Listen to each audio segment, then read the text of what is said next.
Hey guys, so it's been a week since I did my last video. I actually did this a couple of weeks ago. Hope you like it. So I went to dinner the other day and I was eating my food and I sneezed. And no. Someone told me the other day that it's actually impossible to sneeze with your eyes open now. I reckon that's pretty much bullshit. So I'm gonna give it a go. I've got some pepper. I've got some pepper here to try and snort.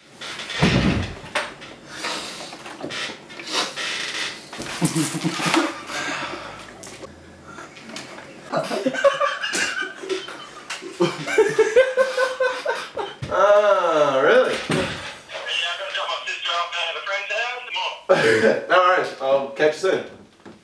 Yeah. Go.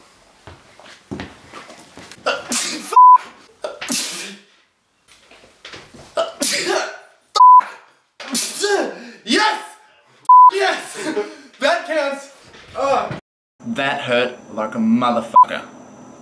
Motherfucker. You should have a go. Okay, look out. I'm gonna snort some pepper today so that I can sneeze for everyone. I'm not snorting that shit. In a couple of days, my friend Lewis is coming back from Queensland. We had this bet which I lost, and I have to eat some stupidly spicy pizza with some other goodies on it. I'll film it, see how I do. I'll post it up probably on Monday around then. Thanks for watching GulleyTV. I'm Tom Hulley, and if you like what you see, subscribe.